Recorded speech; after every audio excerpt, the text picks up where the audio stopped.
చూడండి, ఇవాళ ఒక ప్రశ్న అడుగుతారు మిమ్మల్ని అందరు. మనం అసలు కాశీకి ఎందుకు వచ్చాం? దేనికోసం వచ్చాం? దీని టైటిల్ ఏంటి? శివోహం. చెప్పండి అందరూ, శివో 3 సార్లు చెప్పండి. శివోహం అంటే ఏమిటి? హం అంటే నేను, శివం అంటే శివుడు. నువ్వెవరివి? నువ్వేం చెప్పుకుంటున్నావు నీతో? నువ్వు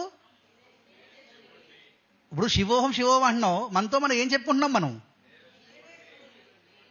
చెప్పండి అందరూ, చెప్పండి మళ్ళీ అగైన్, మళ్ళీ చెప్పండి, మళ్ళీ నేనే శివుడిని. పదే పదే ఒక మాటని పదే మాట్లాడితే అది మంత్రం అవుతుంది. అది ఒక మాట పదే మాట్లాడితే ఏమవుతుందండి? దానికి ఒక పవర్ వస్తుంది. మన భారతదేశంలో ఉన్న ఋషులు మహనీయులు ఎంత అద్భుతాలంటే గొప్ప గొప్ప పదాలని మనకు అందించేశారు. ఆ పదాలని ఎలా ఉపయోగిస్తే అలాగా అవగాహన ఉండాలి. దానికి ప్రతిదానికి అవగాహన ఉండాలి. ఇప్పుడు సపోజ్ కాశీ ఉంది, మనం కాశీ వచ్చాం. దేనికోసం వచ్చాం? నేనే శివుడు అనే పదం తెలుసు మనకి. నేనే శివుడు అనే పదం తెలిసింది, కానీ నువ్వు ఇంకా శివుడు అయి ఉన్నావు, కానీ దాన్ని పూర్తిగా కప్పేసుకొని ఉన్నావు. ఎందుకంటే పుట్టుకతో ప్రతివాడు పరిశుద్ధంగా వస్తాడు తల్లి గర్భం నుండి. తల్లి గర్భం నుండి ప్రతి శిశువు పరిశుద్ధంగా బయటకు వస్తుంది. ఎప్పుడైతే తల్లిపై కట్ చేస్తారో పూర్తిగా తన పూర్వజ్ఞానం అంతా మర్చిపోయి ఈ మాయా ప్రపంచంలో పడిపోయి ఆ మాయ తొడుక్కుంటాడు. వాడు ఎదిగే కొలిది కూడా వాడి యొక్క నేచురాలిటీ అంతా కూడా మిస్ అయిపోతుంది. ఈ భూమండలం అలా జరుగుతుంది ఇప్పటి వరకు. తన శివుడిని తను కోల్పోతున్నాడు, తన శివుడు అనే విషయాన్ని తను మర్చిపోతున్నాడు. ఇవాళ కాశీలో శివోహం అని 9 రోజులు మోక్ష మార్గ యజ్ఞం అన్నారు. మోక్షం ఎవరివ్వరు, మోక్షానికి మార్గం చూపిస్తారు. మోక్షం ఎవరైనా ఇవ్వగలరండి? మోక్ష మార్గ యజ్ఞం. ఇప్పుడు మనం ఏం చేస్తున్నా సరేనండి, మనం అవగాహనతో చేయాలి. ఏం చేసినా సరే దానికి ఏం కావాలి? అవగాహన. లేకపోతే ఏమవుతుందంటే గుడ్డెద్దు చేలో పడ్డ చందానం అవుతుంది. ఏమవుతుంది? గుడ్డెద్దు చేలో పడ్డ చందానం అవుతుందట.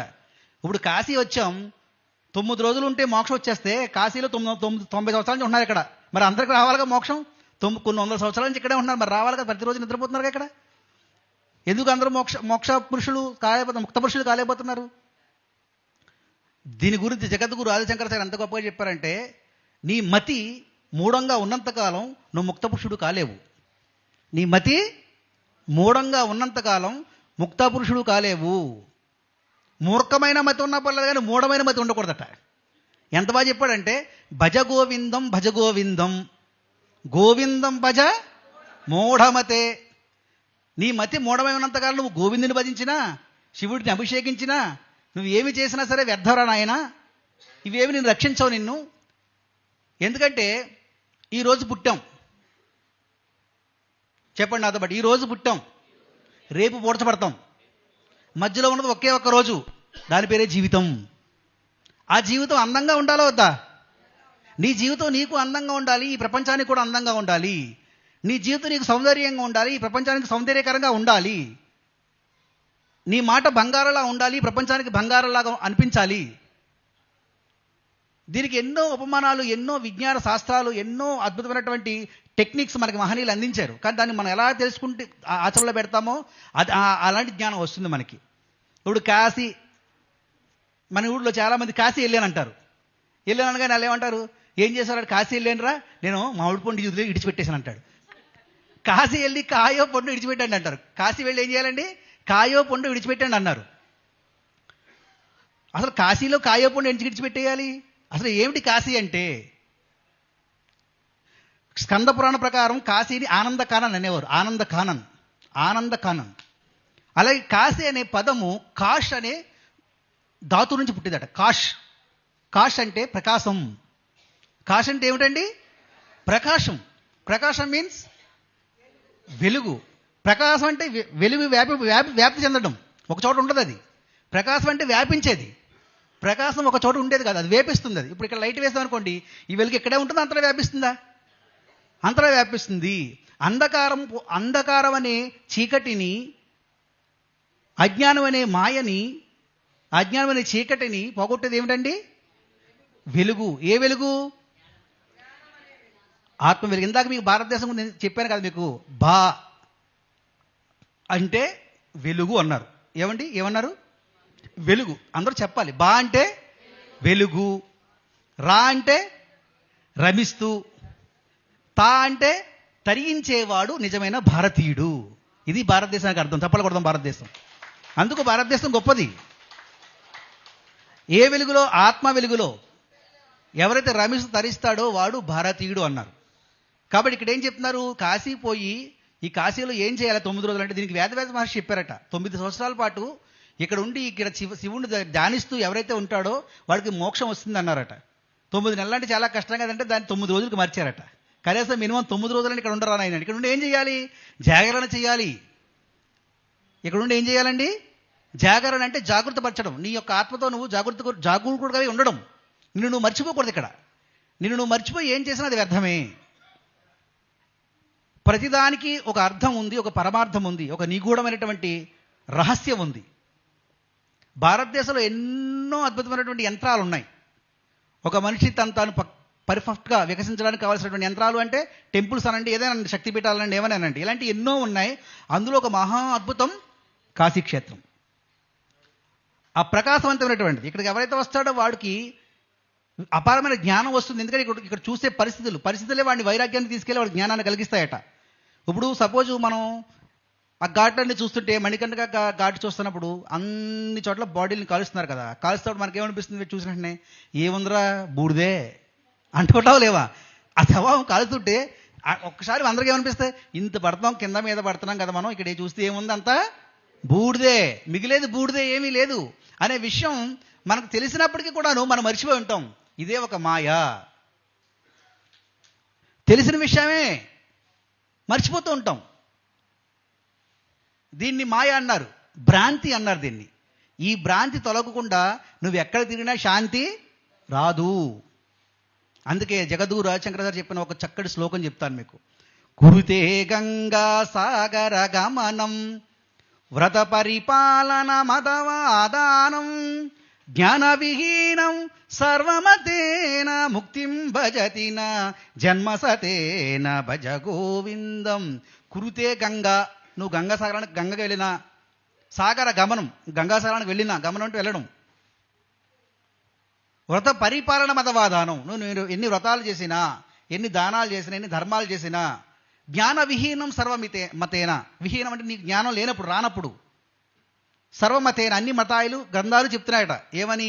ముక్తిం భజతి నా జన్మ సతేన అన్నాడు. శతం అంటే 100. నువ్వు 100 జన్మలు ఎత్తినా సరే నీకు ముక్తి రాదుగాక. ఎంత క్లియర్గా ఉందో శ్లోకం, సరిగ్గా అర్థం చేసుకుంటే. అంటే ఇక్కడ ఏం చేయాలి? ఏం కావాలి మనందరికీ? ఏ ప్రకాశం కావాలండి మనకి? గట్టిగా చెప్పండి. ఏ ప్రకాశం కావాలి? జ్ఞాన ప్రకాశం. భగవద్గీతలో క్లియర్గా ఉంది. జ్ఞానాన్ ముక్తి, జ్ఞానాన్ ముక్తి అని ఉంది. ధ్యానం చేస్తే, సాధన చేస్తే ఏమొస్తుంది? మనకి అనుభవం వస్తుంది. అనుభవమే జ్ఞానం కదా. శివోహం అనే పదాన్ని మనం అనుభవించినప్పుడు ఆ తర్వాత మనం ఉండే జీవనం, మన నడవడిక కానీ మన మాటలు అన్నీ మారిపోతాయి. నువ్వు ఎప్పుడైతే పరమ శివుడు ఆ శివతత్వమే నువ్వు అని నీకు అనిపించినప్పుడు తెలిసిపోతుంది, అర్థమైపోతుంది విషయం అంతా. అంతా అదే కనిపిస్తుంది నీకు. అంతకుముందు అంతా నీకు అస్తవ్యస్తంగా ఉంటుంది, ద్వంద్వంగా ఉంటుంది, వేరుగా ఉంటుంది. అది వేరుగా ఉందనుకోండి. అందుకే మనం అందరిని చూస్తే మనకి అసూయలు, ద్వేషాలు, పగలు, ప్రతీకారాలు, ఈర్ష్యలు ఇవన్నీ ఎందుకు వస్తున్నాయంటే మనకి వేరుగా ఉంది, వేరు అనుకుంటున్నాం మనం. ఆ వేరుగా ఉన్నంతకాలం, నీ యొక్క ద్వంద్వభావం ఉన్నంతకాలం మనం ప్రతిదాన్ని అట్టానే చూస్తూ ఉంటాం, ప్రతిదానితో అటాచ్ అవుతూ ఉంటాం. కాశీ వచ్చి కాయోపండు అంటే వంకాయ, టెంకాయ, బెండకాయ, వంకాయ విడిచిపెట్టడం కాదు. ఏంటి విడిచిపెట్టాలి కాశీలో అంటే? ఎంత బాగా చెప్పాడంటే చూడండి, కాయాపేక్ష ఫలాపేక్ష అన్నాడు. ఏ పేక్ష అండి? కాయాపేక్ష, ఫలాపేక్ష. ఆపేక్ష అంటే అటాచ్మెంట్, దాని పుట్టుకు బందీ అయిపోయి ఉండడం. కాయం అంటే శరీరం.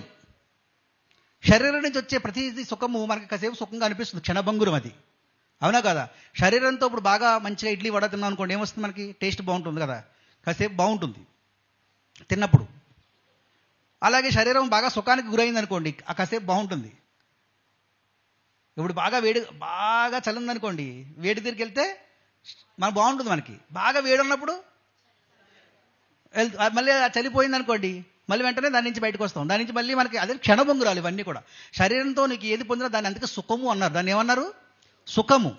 సుఖం వేరు, ఆనందం వేరు. ఆనందం ఆత్మకు సంబంధించింది, సుఖము శరీరానికి సంబంధించింది. కనుక ఈ శరీరంలో నిన్ను బాగా ఈ ప్రపంచంలో ఇవాళ ఎందుకు ఇంత అస్తవ్యస్తకి కారణం, ఎందుకు ఈ దుఃఖాలకి భయాలకి కారణం అంటే, ఇదంతటికీ కారణం మహనీయులు అందరూ యోగం ద్వారా తెలుసుకొని చెప్పేది అందరికీ ఒకటే ఒక కారణం ఏంటంటే అటాచ్మెంట్, ప్రతిబంధకం. ప్రతిదాన్ని పట్టుకొని ఉండడం మనిషి. నీ లోపలన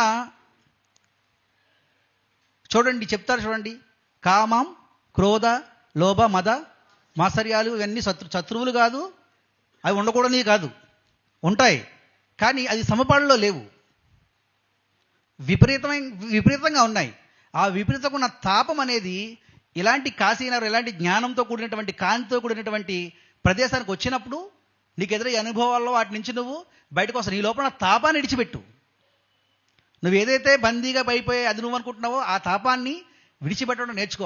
నేర్చుకోలేదనుకోండి, అది తెలియలేదనుకోండి, జీవితం అంతా కూడాను అస్తవ్యస్తం. నువ్వు ఎంత ధనవంతుడివైనా, ఎంత పేరు ప్రత్యేకతలున్నా, నువ్వెంత గొప్పవాడివైనా, ఎంత గొప్పగా మాట్లాడేవాడివైనా, కానీ సుఖం రాదుగాక, శాంతి రాదుగాక రాదు. అందుకని భారతీయ సాంప్రదాయాలు ఏముందంటే 4 వర్ణాశ్రమ ధర్మాలు ఇచ్చారు మనకి. పుట్టగానే పిల్లల్ని ఊహ తెలిసినప్పుడు ఏం చేసేవారండి? మన చరిత్రలో చదువుకున్నాం కదా, గురుకులానికి పంపించేవారట. ఆ గురువు ఏం చేస్తాడు? సరి అయిన విద్య అందిస్తాడు. ఆ గురువు ఏం చేస్తాడు? సరి అయిన విద్య లేదనుకోండి, ఆ జీవితం పశు జీవితం. అది మనం చిన్నప్పుడు చదువుకున్నప్పుడు మన మాస్టర్లు చెప్పేవారు, ఒరే విద్య లేనివాడు పశువు అనొచ్చు కదా, వింత పశువుని ఎందుకన్నారు? విద్య లేని వాడిని వింత పశువుని ఎందుకన్నారు చెప్పండి? ఇటు పశువు కదా, అటు మనిషికి, అందుకు వింత పశువు అన్నారు. అయితే పశువు లేదా మనిషి అనాలి కదా. విద్య లేనివాడు వింత పశువుని ఎందుకన్నారు? వీడు పశువులాగా ఉండడు, అటు మనిషిలాగా ఉండలేడు, వింతగా ప్రవర్తిస్తుంటాడు వాడు. వీడు మనిషిలా ఉండాలా, కానీ వింతగా ఉన్నాడు. ఎందుకున్నాడంటే ఆ పశుతత్వము, ఆ పశు లక్షణాలు ఇంకా వీళ్ళలో పోలేదు. ఎందుకు పోలేదంటే సరైన విద్య లేదు. మనిషి అయ్యిండు కూడా మనిషిలాగా జీవించట్లేదు. ఈ ప్రపంచంలో ఏ జీవి ఇంకొక జీవి తన జాతి జీవిని చంపదట. ఈ ప్రపంచంలో ఏ జీవి తన జాతి జీవిని చంపదట, తోటి తన జాతి జీవిని. ఏ కుక్క ఇంకొక కుక్కని చంపదు, ఊరికే పొట్లాడుకుంటే కాసేపు గారు. కానీ ఒక మనిషి ఇంకొక మనిషి చంపుతాడు, అవునా కదా? ఏ పక్షి ఇంకో పక్షి పైన కంప్లైంట్ ఇవ్వదు, కానీ ఇక్కడ మనిషి పక్కవాడిని కంప్లైంట్ ఇస్తూ ఉంటాడు, ఇంట్లో వాడి మీద కంప్లైంట్ ఇస్తూ ఉంటాడు. మన జీవితం అందంగా ఉండాలి అంటే ఇదిగో వీటి నుంచి మనం ఈ తాపం తగ్గించుకోవాలి మై డియర్ ఫ్రెండ్స్. అందుకోసం ఉన్న ఇలాంటి నగరాలు, ఇలాంటి ప్రకాశవంతమైనటువంటి నగరాలు ఎందుకు ఉన్నాయంటే మనం ప్రకాశవంతంగా వికసించడం కోసం ఉన్నాయి. ఒక పువ్వు మొగ్గలా ఉందనుకోండి, ఏమవుతుంది? అది చూడటానికి బాగుంటుంది. అది వికసిస్తే ఏమవుతుంది? ఆ పువ్వు వికసిస్తే ఆ సుగంధాలు అక్కడే కాదు, అక్కడ అందరికీ వెదజల్లుతుంది. అది నువ్వు జ్ఞానవంతుడు అయితే ఈ ప్రపంచానికి అందరికీ వెదజల్లుతావు. అలా చేశాడు సుభాష్ పత్రిజీ గారు. చెప్పలు కొడదాం వారికి, గురువు గారికి. గు అంటే గుహ. గు అంటే ఏమిటండి? గుహలో ఏముంటుంది? గుహలో ఎలా ఉంటుంది? చీకటి. గు శబ్ద అంధకారచ్చ అన్నారు. గు శబ్దము చీకటికి ప్రతీక. అక్కడ ఏముంటుంది? అంధకారం ఉంటుంది, అజ్ఞానం ఉంటుంది. రు శబ్ద తన్ నిరోధక అన్నారు. అంటే గురువు ఏం చేస్తాడంటే నీ లోపల అజ్ఞానాంధకారాల నుంచి బయటపడడానికి కావాల్సినటువంటి చక్కటి మార్గాన్ని, ఉపమానాన్ని నీకు అందిస్తాడు. దాన్ని చక్కగా అవగాహన చేసుకొని, దాన్ని చక్కగా అర్థం చేసుకొని దాని మీద సాధన చేస్తే ఆ లైట్ వెలుగుతుంది.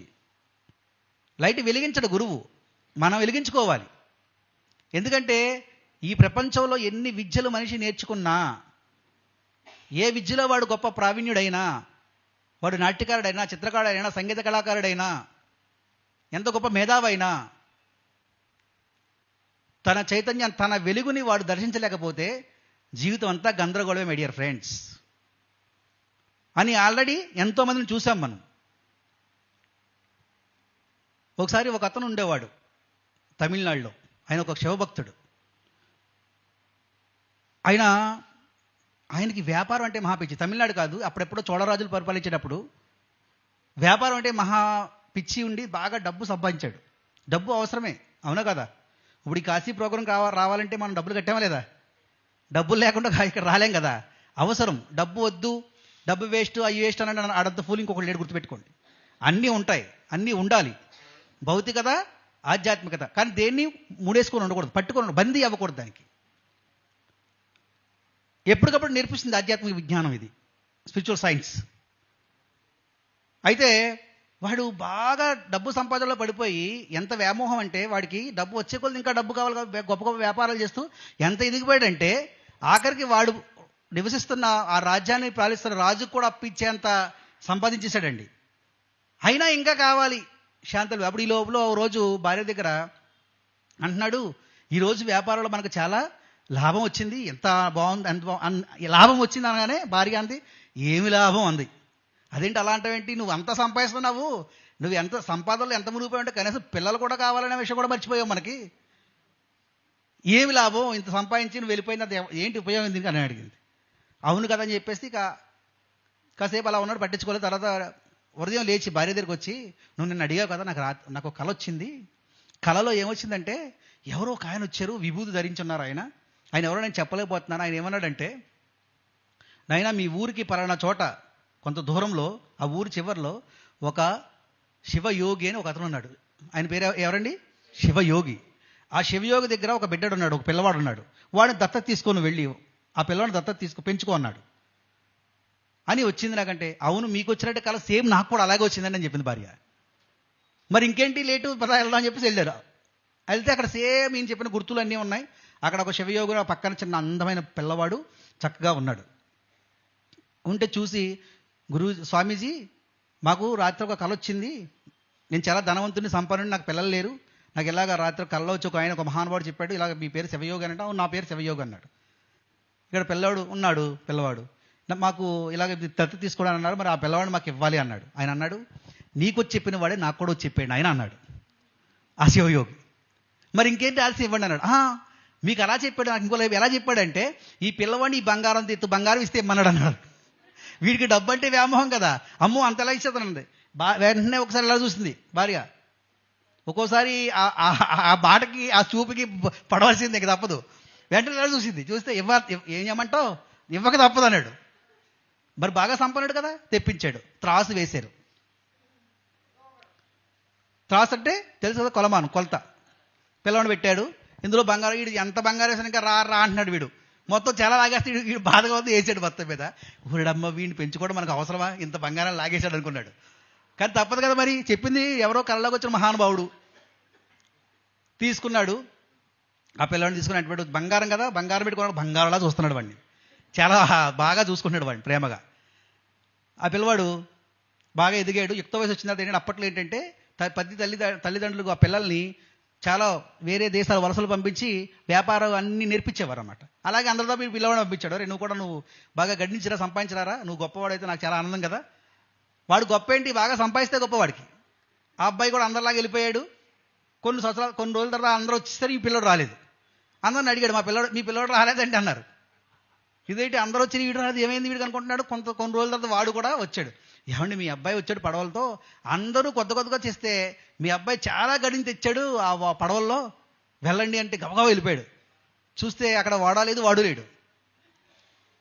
ఏమేంటే లేదండి ఇప్పుడే మీ అబ్బాయి ఇవన్నీ కూడా నేను గిడ్డంకి పంపించేశాడు. గిడ్డంగి అంటే గొడవను పంపించాడు, గొడవలు వేయిస్తారు ఆ సరుకంతా పట్టుకెళ్ళి.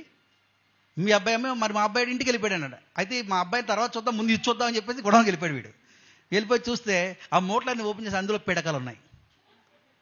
ఊరి వెధవ వీడిని ఇలా పంపించి పిడకల మూటలు అందరూ బాగానే తెచ్చారు, వీడు పిడకల మూటలు తెచ్చాడు, వీడ బడుద్దాయని చెప్పేసి 2 పిడకలు తీసుకొని ఇంటికి వేగంగా వచ్చాడు పరిగెత్తుకుంటూ. వచ్చి వేడివాడు అని అడిగాడు అన్నమాట ఆ అబ్బాయి ఆ భార్యని. వీడంటారు ఏంటంటే వాడు వచ్చాడు వెళ్ళిపోయాడు, ఏదో ఫ్రెండ్స్ అంట స్నేహితులు అంటే వెళ్ళిపోయాడు. ఇంకా వీడు ఏదో గొప్పగా అవుతాడు, ఉత్తీర్ణుడు అవుతాడు, గొప్పగా వ్యాపారంలో లాభాలు గడిస్తాడు అని పంపిస్తే వీడు ఏమీ లేకుండా పిడకలు తెచ్చి, పైగా స్నేహితుల వీడికి అప్పుడేడికి ఇంటి నుంచి పోయాడా బయటకు అని చెప్పేసి ఆ పిడకలు నేలనేసి కొడితే ఆ పిడకలు వచ్చి కొన్ని రత్నాలు, విలువైన రత్నాలు వచ్చినాయి ఆ పిడకల నుంచి, అరుదైన రత్నాలు వచ్చేసి చూసి వెంటనే ఏంటి ఎంత గొప్పగా ఉన్నాయి రత్నాలు అంటే, 2 పిడకలు ఇన్ని రత్నాలు అంటే వీడు తెచ్చిన మూటలు ఎన్ని రత్నాలు ఎంత సంపాదించాడు, అబ్బో లాభలేదు, ఇంక వాడిని ప్రశంసించాల్సిందే అని చెప్పేసి వాడు ఎక్కడున్నాడు వెళ్తాను, ఆగండి వెళ్ళిపోకండి, ఆగండి మీరు వెళ్ళే ముందు రాగానే ఫస్ట్ నాన్నగారికి ఈ భరిణి అమ్మని ఒక అందమైన భరిణి, అది చాలా బాగుంది, ఆ భరిణి ఇచ్చాడండి, మీకు ప్రత్యేకంగా తెచ్చేటవాడు, అవన్నిటికన్నా ఇది చాలా విలువైందని చెప్పాడండి, ఈ భరిణి మీకు ఇమ్మన్నాడు, చూసుకోండి మరి ఇందులో ఏముందో అని భార్య ఇచ్చింది. భరిణి ఓపెన్ చేశాడు. ఆ భరిణి ఓపెన్ చేస్తుంటే దాంట్లోనూ ఒక సూది ఉంది. ఆ సూది కూడా కొన విరిగిపోయింది మూల. ఆ కొన విరిగిపోయిన ముక్క సూది. దానికి అప్పట్లో మనం ఏదైనా రాయాలంటే ఈ పేపర్లు కాదు, ఈ ఆకులు ఉండే కదా, ఆకుల మీద రాసేవారట. ఆ సూదికి ఒక ఆకులో గుచ్చి ఉంది, ఆకు మీద ఏదో రాస్తుంది. ఇదేంటి భరణి ఇస్తే బాగా ఎందుకు సూది ఉంది, ఆకు ఉంది ఏమో అని చూస్తే ఆ సూదికి తగిలించిన ఆకు మీద ఏం రాస్తుందంటే, నాన్న నువ్వు ఇంత ప్రయాసపడుతున్నావు దీనికోసం, ఏదో అయిపోవాలని కింద మీద పడి జీవితాన్ని అంతా ఒక క్షణం కూడా ఆనందంగా ఉండకూడదు, ఖాళీ లేకుండా చేస్తున్నావు. నీకు విషయం తెలుసా అన్న, ఇప్పుడు ఈ సూది నీ చేతిలో ఉంది కదా, ఈ సూది ముక్క కూడా నువ్వు పట్టుకెళ్ళావు అన్న అని ఉంది. అందులో ఈ ఇరిగిపోయిన సూది ముక్క కూడా నువ్వు పట్టుకెళ్ళావు అని ఉంది. అంటే మనిషికి ఒక్కసారి వైరాగ్యం వస్తే, నిజమైన వైరాగ్యం, ఏదో సరదాకి ఏదో కాసేపు బాగుండడం కోసం కాదు. ఇప్పుడు ఒక అడివంతా అంటించాలనుకోండి, అడివంతా అంటించాలంటే అడివంతా నిప్పు ఉండాలా, ఒక చిన్న నిప్పు కడుగు సరిపోతుందా? ఒక నిప్పు కడుగు సరిపోతుంది, అడివంతా అంటిస్తుంది కదా. అలాగే శివ ధ్యానం అనేది, శివుడు కావాలనుకొని అపారమైన విశ్వాసం నీకు అనుబంధత ఉంటే అది మొత్తం కొల్లగొడుతుంది లోపల అజ్ఞానాన్ని అంతటి నేని అని చెప్పాడు ఆ మహానుభావుడు. వెంటనే అతను ఆ మొక్కుతో, నిజంగా పిల్లవాడు ఇన్నాళ్ళు నాకు తెలియదు వీడు ఎంత గొప్ప జ్ఞానంతో చెప్పాడు నాకు అని చెప్పేసి ఏం చేశాడంటే, వెంటనే అన్ని విడిచిపెట్టి శివభక్తుడు, ఆల్రెడీ శివభక్తి ఉంది వాడికి. వెంటనే అక్కడ ఒక శివాలయం ఉంటే శివాలయం దగ్గరికి వెళ్ళిపోయి దూరంగా ఊరికి అక్కడ కూర్చొని శివుడిని చూస్తూ అలా ఉండిపోయాడు అనమాట. అలా ఉండిపోతే ఏదో వెలిగింది వాడి లోపల. చూడండి, ఒక మాట చాలు కదా షిఫ్ట్ జరగడానికి. ఎంతసేపు అనండి షిఫ్ట్ అవ్వడానికి? సరిగ్గా నువ్వు జిజ్ఞాస అంటారు దాన్ని, జిజ్ఞాసతో ఉండగలిగితే కనుక, మన గురువు కూడా అలాగొచ్చాడు మన దగ్గరికి. సుభాష్ పత్రిజీ ఊరికే వచ్చాడు అనుకోకండి, మన లోపల మూలాలు అది ఉంది, అందుకోసం ఆయన మన దగ్గరికి వచ్చారు, మనం ఆయనతో కలిసి తిరిగాం. ఆ శివుడిని చూస్తూ శివుడిలో ఐక్యమైపోతూ అలాగా ఆయన శక్తిని వీడు కలుపుకుంటూ ఆయనతో ఉంటూ అక్కడ దొరికింది తింటూ అక్కడ ఉండిపోయాడు వాడు. ఆఖరికి ఇంటిని మర్చిపోయాడు. ఇంకా ఎలా వండిపోయాడంటే ఆ శివశక్తితో, ఆ శివ ఎనర్జీతో కనెక్ట్ అయిపోయి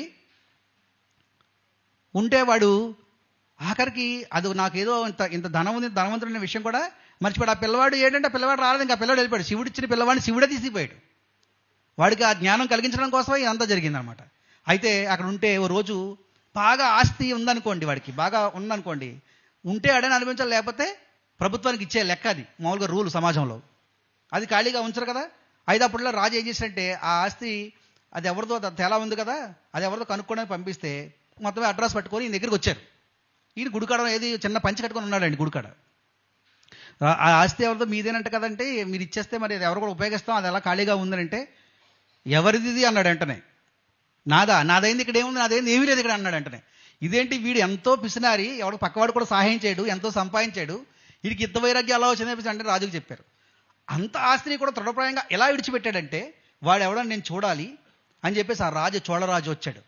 వస్తే వాడు ఎలా కూర్చొని ఉన్నాడు, ఏమయ్యా ఆ ఆస్తి అంతా నీదే కదా, ఇది నాది కదా అన్న, ఇలా వదిలేస్తే బాగోదు కదా, ఏదో నీది కాకపోతే ఎవరో ఒకరు రాసి ఇచ్చే అంటే, నువ్వు నీది నాది కాదు నీది కానీ వైరాగ్యం మాట్లాడతా ఏంటయ్యా అని అన్నాడట. అంటే దీనివల్ల ఏం సాధిస్తావయ్యా నువ్వు, అన్ని ఇడిచిపెట్టేస్తాను అంటే, ఏం సాధిస్తానా, రాజు నిలబడి అడుగుతుంటే నేను కూర్చొని సమాధానం చెప్తాను అన్నాడంట. అయిపోయిన తర్వాత ఏంటయ్యా దీనివల్ల ఉపయోగం ఏముంది, నువ్వు వచ్చే మామూలుగా ఇలా ఉంటే అవసరం, ఇలా ఉంటే వైరాగ్యం ఉంటే ఏడు సుఖం నీ వల్ల, దీనివల్ల ఏమొస్తుంది నీకు అన్నాడట. ఏమొస్తుందా, నాయన బాగా ధనవంతుడు కదా, ఈ రాజ్యంలో మీకు తెలుసు కదా, మీకు కూడా ఒక ఆర్థిక సంక్షోభం వస్తే నేను మీకు చాలా అప్పు కూడా ఇచ్చాను కదా, నా డబ్బు నీకు అప్పు ఇవ్వడానికి వచ్చినప్పుడు నీ దగ్గర నేను నీ గేట్ ముందు నువ్వు ఎప్పుడు బయటకు వస్తావా అని చెప్పి ఎదురు చూశాను నేను. ఏంటి నా డబ్బు నేను ఇవ్వడానికి, నీకు అప్పు ఇవ్వడానికి, నువ్వు రాజు కదా, నీ డైరెక్ట్గా కలవడానికి లేదు నాకు, నువ్వు ఎప్పుడు వస్తావు గేట్ దగ్గర ఎదురు చూసాను. ఎప్పుడు నేను ధనవంతుడిని అనుకున్నప్పుడు, ఈ ధనం నాది కాదు అనుకున్నప్పుడు నువ్వు వచ్చావు, నువ్వు నించొని నన్ను అడుగుతూ నేను పడుకొని హాయిగా సమాజం ఇదే బాగున్నాను అన్నది అనేసి, భోగం ఇవ్వలేనిది యోగం ఇచ్చిందయ్యా అన్నాడు. చప్పట్లు కొట్టిన యోగానికి. మనిషి ఎప్పుడైతే ఏదైతే వదులుకుంటాడో అప్పుడు వాడికి ఎప్పుడు ఆనందం. మై డియర్ ఫ్రెండ్స్, పట్టుకున్నంత సేపు మనిషికి దుఃఖమే. అందుకన్నాడు, తెగదు పాపము తీరదు పుణ్యము, నగి కాలము నాటకం అన్నాడు. పాపము తీరేది కాదు, పుణ్యము తీరేది కాదు. పాపం ఇనుప సంఖ్యలు అయితే పుణ్యం బంగారు సంఖ్యలు, కానీ సంఖ్యలే అన్నారు పత్రిజీ. చప్పలు కొడదాం పత్రిజీ గారికి. ఆ సంఖ్యలు ఉన్నంతకాలం నువ్వు బందీవే. ఆఖరికి నిర్వాణ శర్మలో చెప్పాడు ఆదిశంకరాచార్య, నువ్వేమిటయ్యా అంటే నువ్వేవి కావని చెప్పేశాడు. ఆఖరికి మోక్షం కూడా కాదన్నాడు ఆయన. నువ్వు మోక్షం కూడా కాదు అన్నాడు. మనం మోక్షం కోసం వచ్చాం, నువ్వు మోక్షం కూడా కాదట.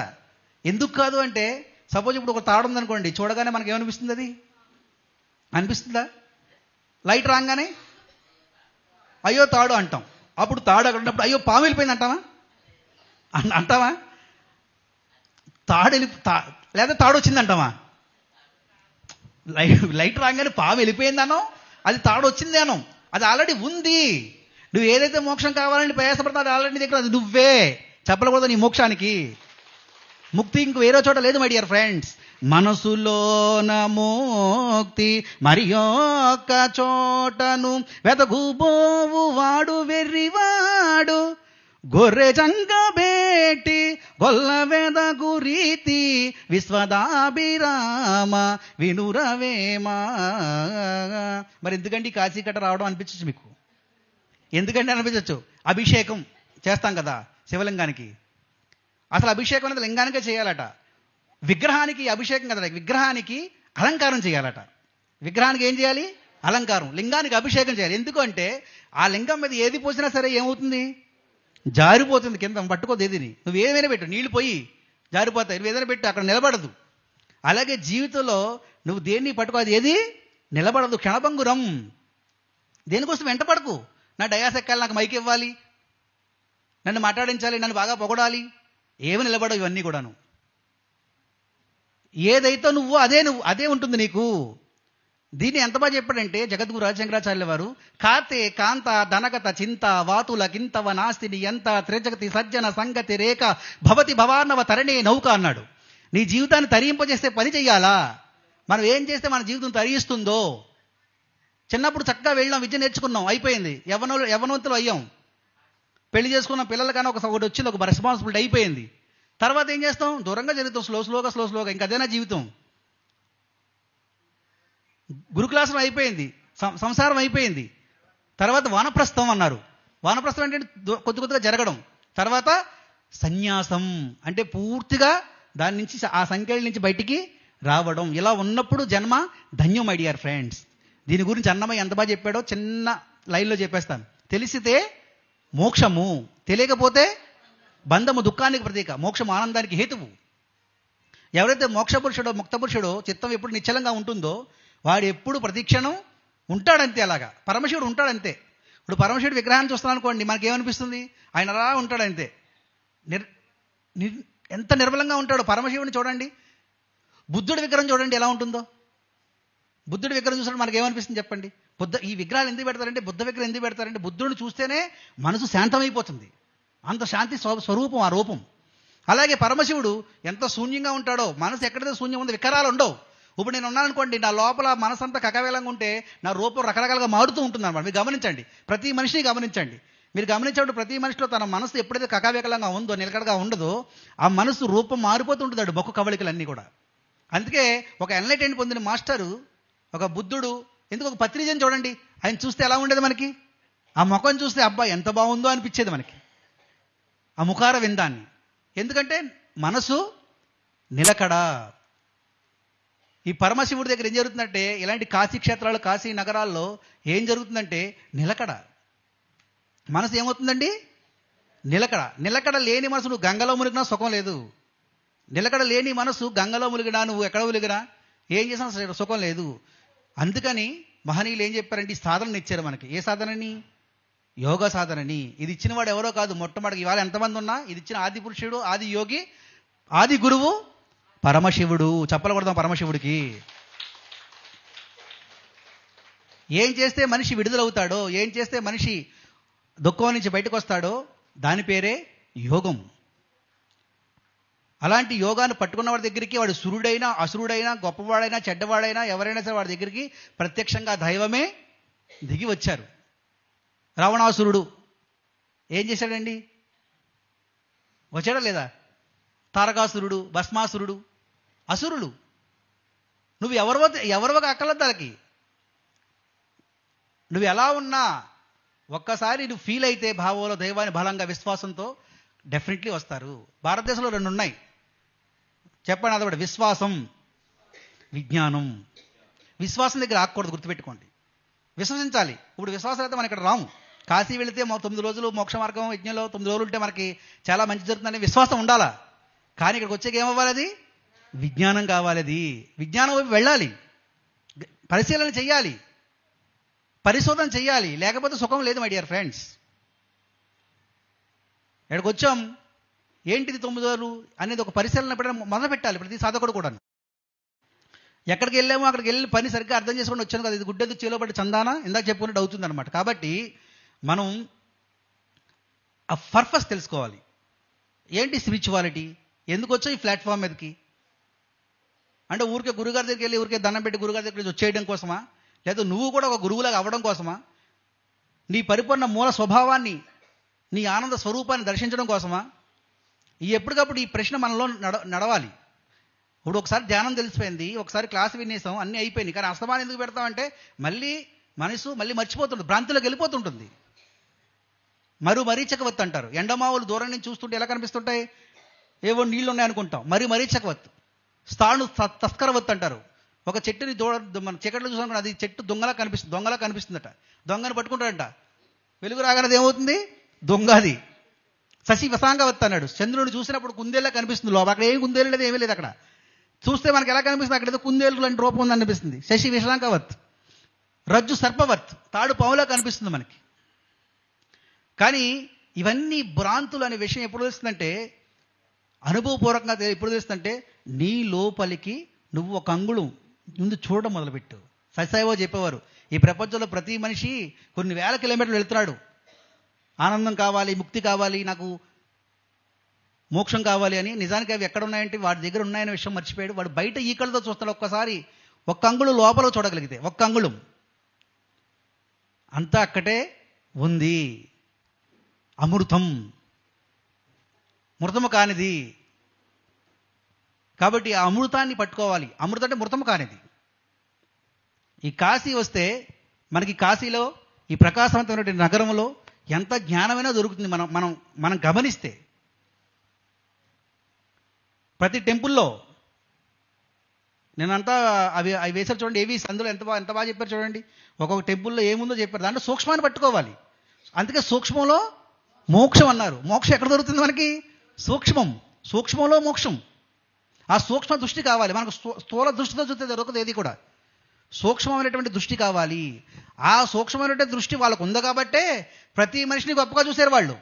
పత్రిజీ అందరినీ ఒకేలా ఎందుకు చూశారు చెప్పండి? వాడిని ఒకలాగా, నన్ను ఒకలాగా, వీడిని ఒకలాగా, అలా ఎవరిని చూడలే ఆయన. అందరినీ ఒకలాగే చూశారు. ఎవరైతే అందరినీ సమంగా చూస్తే, సమదృష్టి ఎవరైతే కలుగుతుందో వాడి దగ్గరికి భగవంతుడు దిగి వస్తాడు. చప్పట్లు కొడదాం. సమదృష్టి. ఈ సమదృష్టి కావాలి. చెప్పాడు భగవద్గీతలో కృష్ణుడు, యో నరుష్యతి నదివేష్టి నచోచతి నకాంక్షతి అశుభ పరిత్యాగి భక్తిమామి ఆమె సమే ప్రియ అని ఉంది. ఇలా ఎవరైతే ఉంటాడో వాడు నేను అత్యంత ప్రీతిపాత్రంగా నేను వాడిని నాలాగా చూసుకుంటానని చెప్పాడు కృష్ణ భగవానుడు భగవద్గీతలో.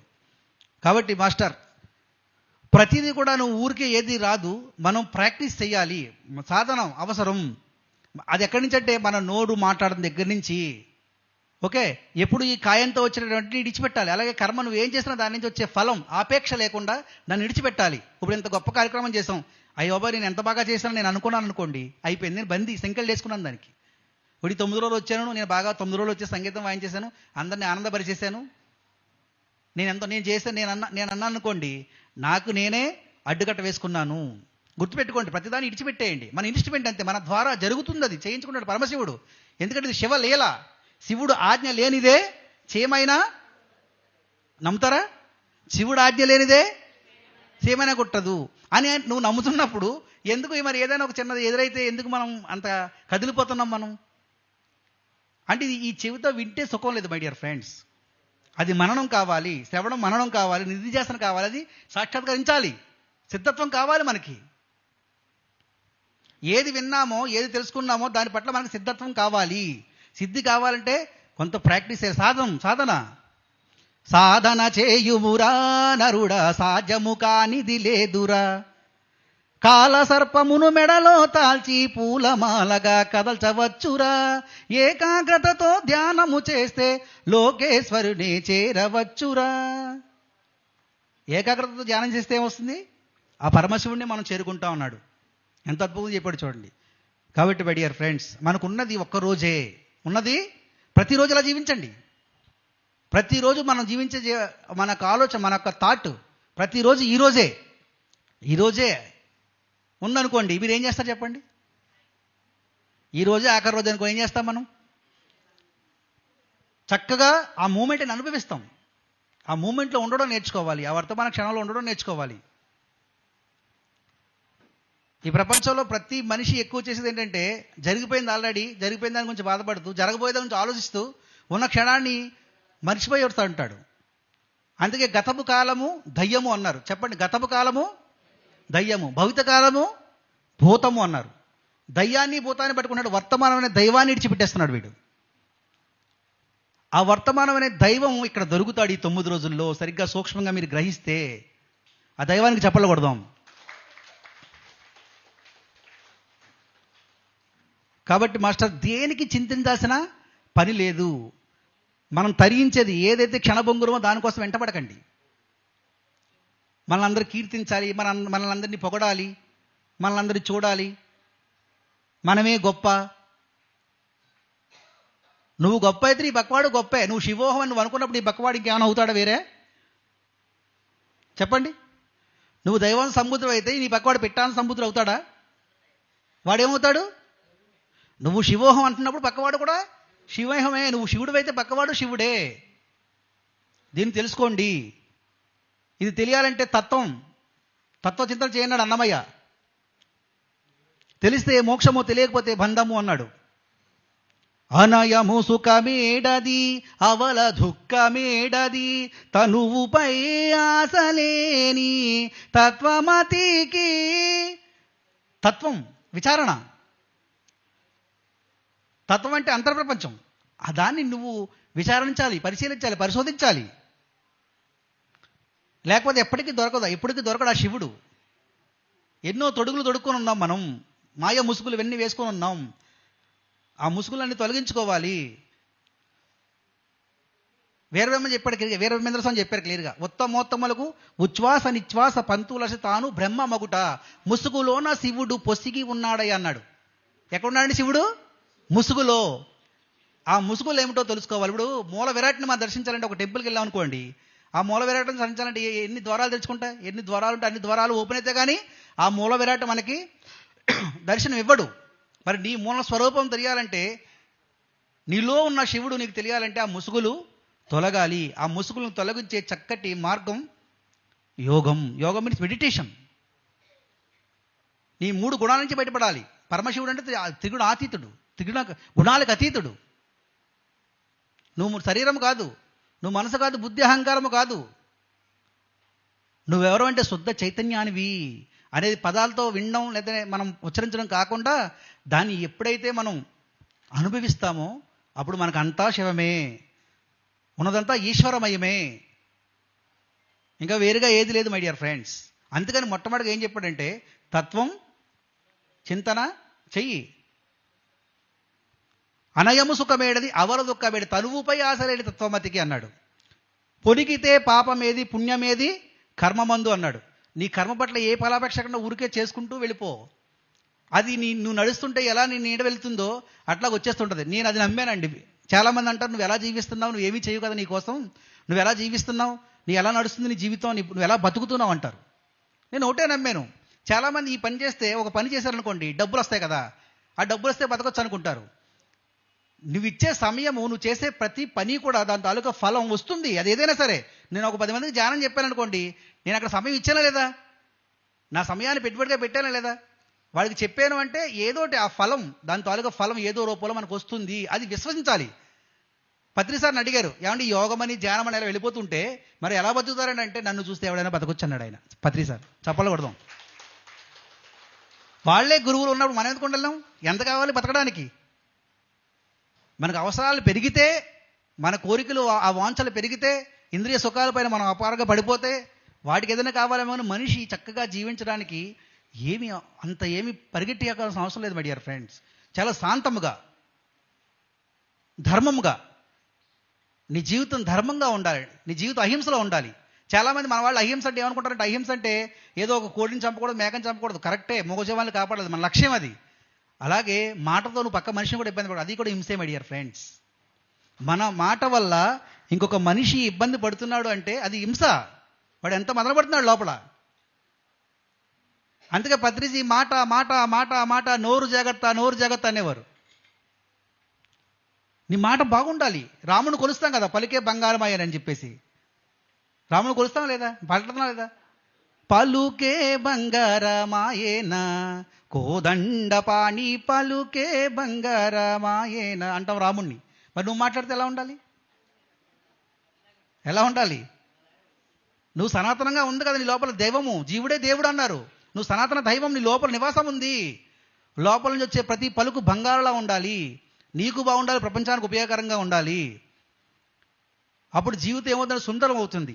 నాతో పాటు చెప్పండి అందరూ, సత్యం. ఎప్పుడు సత్యవంతంగా జీవించాలి, సత్యవంతమైన పలుకులు పలకాలి, సత్యంగా ఉండేటువంటి పనులు శుద్ధంగా ఉండాలి. నీ చూపు శుద్ధంగా ఉండాలి, నీ మాట శుద్ధంగా ఉండాలి, నీ వినికిడి శుద్ధంగా ఉండాలి. ఇక్కడ వింటూ ఎక్కడ ఆలోచిస్తే సుఖం లేదు. వినడం నచ్చకపోతే ఇక్కడి నుంచి వెళ్ళిపోవాలి. ఇక్కడ నుండి బాధపడ్డామంటే నువ్వు పాడు చేసుకుంటున్నావు. గుర్తుపెట్టుకోండి, ఎక్కడైనా సరే ఏదైనా ఒక ప్రవచనం జరుగుతుందనుకోండి, అక్కడ వినడానికి ఇష్టం లేదనుకోండి, అక్కడి నుంచి వెళ్ళిపోవండి. బాధపడుతూ ఇబ్బంది పడుతూ విన్నారనుకోండి, అది మీకే నష్టం. సరైన శ్రవణం లేదు అక్కడ, దానివల్ల ఏమీ ప్రయోజనం లేదు. సమయం వేస్ట్, సమయం వేస్ట్. కాలంతో ఎప్పుడు కలిసిపోతూ ఉండాలి. కాలం అంటే పరమశివుడే. కాలం అంటే పరమశివుడు, కాలానికి ప్రతీక శివ. శివ అంటే కాలానికి ప్రతీక. కాలాన్ని చక్కగా ఉపయోగించుకోవాలి మై డియర్ ఫ్రెండ్స్. చక్కగా వినడం రాదు, చక్కగా చూడడం రాదు, చక్కగా మాట్లాడడం రాదు, చక్కగా పనిచేయడం రాదు, ఏం మాట్లాడో తెలియదు మనకి. ఎలా ఉంటుంది? ఇదేం జీవితం? 84 లక్షల జీవరాశుల్లో అద్భుతమైన జన్మ మానవ జన్మ. ఏ జీవికి లేని అద్భుతమైన అవకాశం నీకుంది. ఒక మనిషి తన జన్మ పరంపర తెలుసుకొని చక్కగా తన శివక్యం చెందడానికి కావాల్సిన శివుడు ఆ పూర్ణాత్మలో కలిసిపోవడానికి కావాల్సినటువంటి చక్కటి అవకాశం మనిషికే ఉంది ఈ భూమి మీద. అలాంటి మనిషివైన నువ్వు ఎలా ఉండాలి? ఇంకో పక్క జీవుని, నువ్వు పక్క తోటి మానవుని చంపుతావా? తోటి మానవుని ఇబ్బంది గురి చేస్తావా? ఇదా జీవితం? ఇదా అందమైన జీవితం? ఇది మోక్ష జీవితమా? ఇది ఆనందకరమైన జీవితమా? అందుకనే జగద్గురు ఆదిశంకరాచార్యుల వారు అన్నీ ఇచ్చారు. ఆయన నిర్వాణ షటకం ఇచ్చారు, వజ్రగోవిందం ఇచ్చారు, ఎన్నో అద్భుతమైన జ్ఞానం ఇచ్చి చివరిలో సౌందర్య లహరి అనే గ్రంథం రాశారు ఆయన. సౌందర్య లహరి. ఎంత సౌందర్యంగా ఉండాలో జీవితం. మన జీవితం సౌందర్యంగా ఉండాలి. ఈరోజు కాశీలో మనం ప్రమాణం చేసుకుందాం మనతో మనం. ఈ రోజు నుంచి నేను సత్యవంతంగా మాట్లాడతాను. ఈ రోజు నుంచి నేను సౌందర్యంగా చూస్తాను. ఈ రోజు నుంచి నేను అద్భుతంగా శ్రవణం చేస్తాను. ఈ రోజు నుంచి ఈ కాయంతో చేసే పని నాకు ప్రపంచానికి ఉపయోగకరమైన పనులు చేస్తాను. ఈ రోజు నుంచి నేనే శివుడని పరిపూర్ణమైన అవగాహనతో జీవిస్తాను. నా వలే నా పక్కవాడిని కూడా చూస్తాను. ఇలా ఉన్నప్పుడు అందమైన జీవితం తల్లి. అంతేగాని అహింస అని పక్కవాడిని బాధపెట్టి, పక్కవాడిని ఇబ్బంది పెట్టి, పక్కవాడి గురించి మాట్లాడితే ఏమీ సుఖం లేదు. పొరపాటు అది వచ్చేస్తుంటాయి, మాయాది. ఇలా ఉంటే నీకు ఎప్పుడు భ్రాంతే, శాంతి లేదు, ముక్తి లేదు మనకి. మనం వచ్చింది 4 రోజులు బ్రతుకు హాయిగా జీవించడానికి. నాటకం జీవితం 4 రోజుల బ్రతుకు నాటకం అన్నారు. ఈ నాటకాన్ని చక్కగా వేయాలి. ఎంతమంది చెప్పేశారో చిన్న చిన్న సూత్రాలు. ఒక వేమన పోయం చాలు, ఒక భజగోవిందం శ్లోకం చాలు, ఒక అన్నమయ్య కీర్తన చాలు, ఒక త్యాగరాజు కృతి చాలు, ఒక రామదాసు సంకీర్తన చాలు, పత్రిజీ ఇచ్చిన ఒక సూత్రం చాలు మనకి. ఎంత బాగా చెప్పారు ఆయన పత్రి సార్. పదే చెప్పారు, ఎవరిని జీవితాల్లో కలకండి, ఎవరితోటి ఎవరు చూడకండి. ఆయన చెప్పారు ఏమన్నా, మనకి ఎవరు శత్రువులు ఉండరాయి అన్నారు పత్రి సార్. మనకట్ట ఎవరు యోగులు శత్రువులు ఉండరు. వాళ్ళకుంటే మనం శత్రువులు అయితే ఉండొచ్చు కాక, కానీ మనకి ఎవరు ఉండరు. అందుకనే మన గురించి ఎవరైనా మాట్లాడినా, మన గురించి ఎవరైనా ఏమనుకున్నా నో రియాక్షన్, మనమేం రియాక్ట్ అవ్వద్దు. ఎందుకంటే మన శత్రువులు కాదు కదా, వాడు భగవంతుడే కదా. ఒక భగవంతుడు ఇంకొక భగవంతుడిని గురించి మాట్లాడుతున్నాడు, అది ఏదైనా కానివ్వండి. ఒక ప్రశంస వచ్చిందని కూడా ఒక భగవంతుడు ఇంకొక భగవంతుని ప్రశంసిస్తున్నాడు. ఒక కాని మాట మాట్లాడాలనుకోండి, ఒక భగవంతుడు ఇంకొక భగవంతుడు మాట్లాడదు. ఇది ఈ అవగాహన ఎప్పటికప్పుడు మనం కలిగించుకోవాలి. దీనికి చాలా శక్తి కావాలి తల్లి. అందుకోసమే ప్రతిరోజు ధ్యానం, సాధన, మినిమం ప్రాక్టీస్. మాటలు కాదు. ఇప్పుడు ఇంత ఏదో మాట్లాడుతున్నాను నేను, ఎంత గొప్పగా మాట్లాడేసినా ఏమీ ప్రయోజనం లేదు. ఆ ఉండాల్సిన శక్తి లేకపోతే, ఆ ఉండాల్సిన అవగాహన మనలో పుష్పించకపోతే ఆ జీవితం వ్యర్థం. నీకు ధన్యజీవి కాలేవు. కాబట్టి మాస్టర్స్, మనం ఎప్పటికప్పుడు అవగాహనతో ఉందాం. తత్వంలో ఎప్పుడు లోపల విచారణ, ప్రతిదానికి పరిశీలన చేయండి. ఏ విషయమైనా సరే పరిశీలన, పరిశోధన, గుడ్డుగా వెళ్ళకండి. తర్వాత పాపము పుణ్యము అనేది లేదు. నేను ఏదో గొప్పగా చేశాను అనడానికి ఏమీ లేదు ఇక్కడ. మనం చేసేది అన్నీ శివలీల అన్నాం కదా, ఇందాక తెలుసుకున్నాం కదా. తర్వాత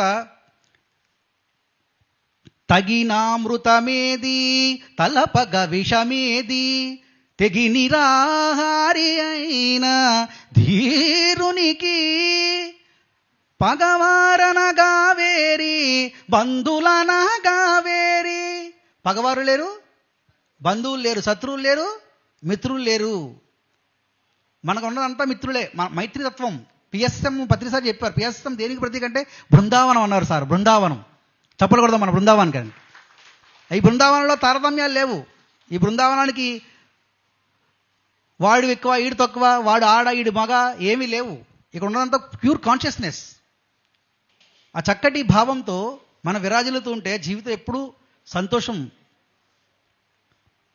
తర్వాత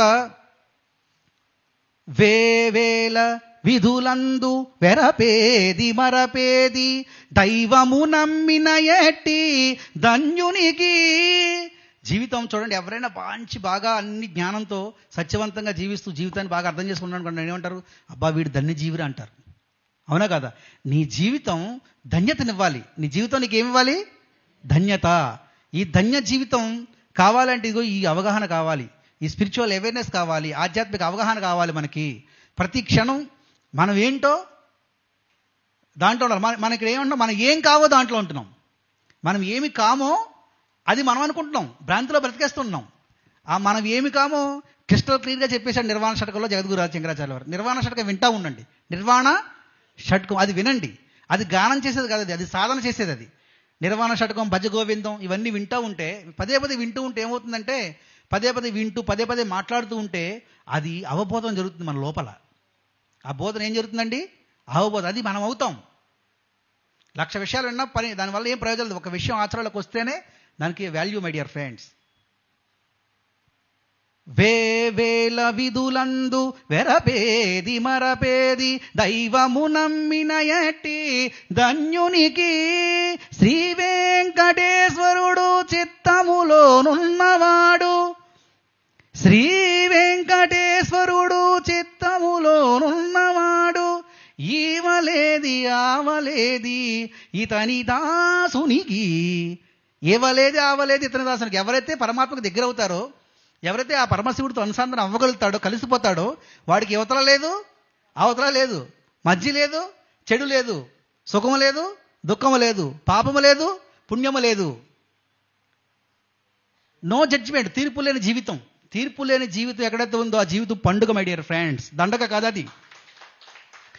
కాబట్టి నాతో పాటు చెప్పడం అందరూ ఈ శ్లోకం మైండ్లో పెట్టుకోండి. భగవద్గీతలో శ్లోకం, యో నరుష్యతి. గట్టిగా చెప్పండి. యో నరుష్యతి నద్వేష్టి. యో నరుష్యతి అంటే ఏంటంటే దేనికి జీవితం హర్షించకండి, గొప్పగా ఫీల్ అయిపోకండి. నిన్న నాద యోగి అన్నారు నన్ను. చాలా గొప్పగా ఫీల్ అయిపోయి అక్కడ కాసేపు బాగుంటుంది అన్నప్పుడు, బయటికి వెళ్ళగానే ఎవడో నువ్వు నాదో బొంగాని ఎవడో తిట్టాడు నన్ను. వెంటనే పోయింది, అక్కడ అయిపోయింది అది. కాబట్టి ఈ కీర్తి నిలబడదు. ఈ కీర్తి క్షణభంగురం, గుర్తుపెట్టుకోండి. దానికోసం పొంగిపోకండి. 9 రోజులు మోక్ష మార్గం ఇచ్చామంట. అబ్బా నవకాంతి ఎంత బాగా చేశాడో, ఇలా లేస్తాడు బ్రహ్మానందల కాసేపు బాగుంటుంది. బయటికి వెళ్ళగానే మళ్ళీ మామూలే. ఏమి ఉండదు ఇక్కడ. ఏది ఉండదో దానికోసం పరిగెడుతున్నాం మనం. ఏది ఉంటుందో తెలిసినా సరే దానికోసం. ఇది అజ్ఞానం, ఇది మాయా, ఇది మరీ చెకవత్తు. అర్థమవుతుందా తల్లి? కాబట్టి క్షుణ్ణంగా గమనించండి. ఈ మధ్య నేను చేస్తాను కాబట్టి చెప్పగలుగుతాను ఇవంతా కూడా. ఏది నిలబడదు. నీ ధనవంతుడువా, ఒకప్పుడు నవాబు గరీబ్ అవుతాడు. ఒకప్పుడు కీర్తి బాగా గణించిన వాడు ఒక్కొక్కసారి అవమానం పడతాడు. ఉండవు, పోతాయి. పత్రిసారి ఎంతో గొప్పగా అంతా చెప్పి ఎంతో గొప్పగా అయిన తర్వాత 2012 ఒకేసారి పుట్టుక్కున ప్రచారం చేశారు. కానీ ఆయన గొప్ప యోగేశ్వరుడు కాబట్టి ఏం చేశారు? ఆయన దాన్ని దేనికి హర్షించాడు, ఆయన దేనికి శోకించాడు, దేనికి సమంగా ఉంటాడు కాబట్టి అది అలా నిలబడగలిగాడు. That is Patriji. చెప్పకూడదాం పత్రి సార్కి. నరుష్యతి అంటే హర్షించొద్దు దేనికి. అందరూ వస్తారు, నువ్వు చేసావు బాగుంది అంటారు. ప్రతి ప్రశంస కూడా మనకి బాధ్యతను పెంచాలి. ఈ విధంగా వెళ్ళాలి. నీ దగ్గరికి ప్రశంస వచ్చిందంటే అది నీకు రెస్పాన్సిబిలిటీ. నీ బాధ్యత పెరగాలి. ఎవరి పట్ల? నీ పట్ల. ఎవరి పట్ల కాదు, మళ్ళీ అది ఎవరి పట్ల? నీ పట్ల. నువ్వు ఎందుకున్నావంటే నీతో నువ్వు పరిపూర్ణంగా జీవించడానికి, నీతో నువ్వు నీ ఆత్మ పుష్పాన్ని వికసింపజేసుకోవడానికి. నీ ఆత్మ పుష్పం వికసించింది అనుకోండి, నువ్వు పంచక్కర్లొద్దు, ఆటోమేటిక్గా ఆ సుగంధాలన్నీ వెళ్ళిపోతూ ఉంటాయి, వ్యాపిస్తూ ఉంటాయి. ఇప్పుడు పరమశివుడు ఇక్కడ అడుగు పెట్టాడు అనుకోండి, ఆ కాంతి ఎంత దూరం ఉంటుంది? ఇక్కడ ఉంటుందా? అంతా ఉంటుందా? ఎందుకంటే పరిశుద్ధం అది, పరిశుద్ధ చైతన్యం అది. అందరూ పరిశుద్ధాలే, కానీ ముసుగులు వేసుకున్నాం. ఈ ముసుగులు తీయాలి.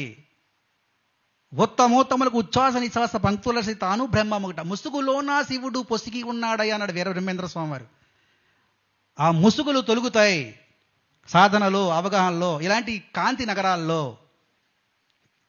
చెప్పకూడదు మన కాశీకి. నద్వేష్టి దేన్ని ద్వేషించకండి. దేన్ని ద్వేషించకండి. జీవితంలో చాలా ఎదురవుతుంటాయి, వెంటనే ద్వేషిస్తూ ఉంటాం మనం. ఈ మురికేంట్రా బాబు ఇలా ఉందనుకుంటాం. ప్రతిదీ శివమయం అనుకున్నప్పుడు, ప్రతిదీ శివుడే అనుకున్నప్పుడు, ప్రతిదీ దైవం అనుకున్నప్పుడు ఇంక మురికి ఎక్కడ ఉంది నీకు? అక్కడ వాసన వస్తుంది, ఆ శవాల దగ్గర స్మెల్ వస్తుంది. ఒక్కోసారి ఆ అపరిశుభ్రమైనటువంటి దాన్ని కూడా మనం ఉండగలగాలి అక్కడ. పరమశివుడు ఎందుకు అలా ఉంటాడు? సమాధుల్లో బికారులాగా, బిచ్చగాడిలాగా ఎందుకున్నాడు ఆయన? అంతా నేనే. ఆదిశంకరాచార్య వస్తున్నాడు, చక్కగా పరిశుభ్రంగా స్నానం చేసుకుని వస్తున్నాడు, ఎదురయ్యాడు ఒక భిక్షగాడు, చండాలుడు రూపం, తప్పుకున్నాడు. ఆయన నవ్వుతున్నాడు, నేను ఎవరో తెలుసా నీకు? నేను చాలా జ్ఞాని, నేను చాలా గొప్ప గురువు, నువ్వు తప్పుకున్నాడు. తప్పుకోవాలా? తప్పుకోవాల్సిన స్థాణువా చైతన్యం అని అడిగాడు. ఎందుకంటే జగద్గురు చాలా గొప్ప జ్ఞానే. మరి స్థాణువా చైతన్యమా? ఇదేంటిడు ఇంత చండాలుడు అయ్యి ఉండి ఇంత గొప్పగా మాట్లాడాడు? స్థాణువా చైతన్యం అంటాడని చెప్పి కళ్ళు మూసుకున్నాడు. కళ్ళు మూసుకుంటే ఎదుగుండా పరమశివుడు కనిపించిపోతాడు ఆయనకి. అందుకే గుర్తుపెట్టుకోండి, మన జీవితంలో ఏదైనా ఎదురైతే మనం చేయాల్సిన పని ఏంటంటే మొట్టమొదటి 2 కళ్ళు మూసుకోండి. 2 కళ్ళు మూసుకుంటే మనకి ఏంటో విషయం తెలుస్తుంది. శ్రీరాముడు రేపొద్దున పట్టాభిషేకం, దశరథ మహారాజు వచ్చి నువ్వు అడవులకి వెళ్ళాలన్నాడు. పట్టాభిషేకం అంటే ఎంత ఆనందం వస్తుంది చెప్పండి. రాజ్యానికి అధిపతి రాజు. అప్పుడు శ్రీరాముడు వెంటనే పట్టాభిషేకం అన్నాడు, మా నాన్న అడవులకి వెళ్ళమంటే ఏం చేశాడు? ఆయన వెంటనే రియాక్ట్ అవ్వలేదండి. కళ్ళు 2 మూసుకుంటారంట. ఆయనకు వచ్చిన పర్పస్ తెలిసిపోయిందంట. ఆ పర్పస్ తెలిసిన వెంటనే ఓకే నాన్నగారు వెళ్ళిపోయాడు అంతే. నేను వెళ్ళను అని ఏమీ మాట్లాడలేదు రాముడు. అలాగా జీవితంలో ప్రతిదీ ఎదురైనప్పుడల్లా మనం లోపలికి వెళ్ళడం నేర్చుకోవాలి. కాబట్టి దేన్ని ద్వేషించకండి. నా ఉనర్ష్యతి నా ద్వేష్టి నా చోచతి, దేనికి శోకించకండి. శోకించడానికి అవకాశం లేదు ఇక్కడ. భగవద్గీత చెప్పింది ఎన్నోసార్లు, పత్రిసార్లు భగవద్గీత శ్లోకాలు ఎన్నో చెప్పారు. క్లైబ్యం మా స్మగోపార్థ నైతత్వ ఉపపద్ధతి క్షుద్రం హృదయ దౌర్బల్యం తెక్తోతిష్ట పరంతప అని ఉంది భగవద్గీతలో. మొట్టమొదటిగా వస్తుంది అది శ్లోకం.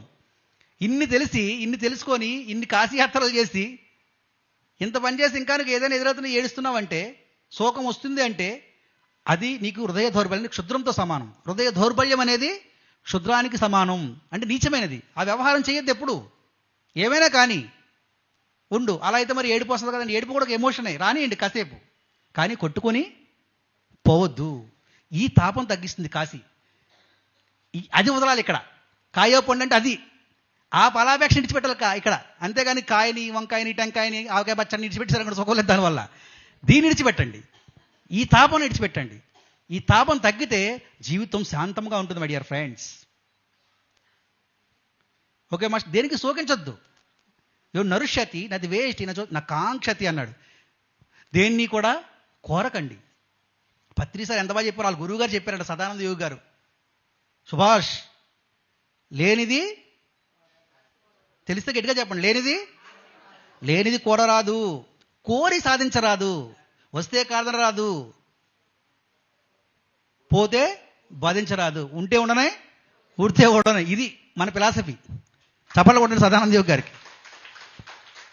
ఆయన ఏమో ఇది ఉంటే ఉండే ఊడితే ఉండే అంటే మనం ఏదో పట్టుకొని ఎలాడేస్తూ ఉంటాం. ఇదేదో మన భుజస్కంధాల మీద వేసేసుకొని మనం ఏదో నడిపించేస్తున్నట్టు. ఇది మూర్ఖత, ఇది ఒక అజ్ఞానం. ఇది మీరు ఎంతసేపు ధ్యానం ధ్యానం ధ్యానం ధ్యానం అని పట్టుకున్నారు అనుకోండి, అంతగా అది పట్టుకోవద్దు.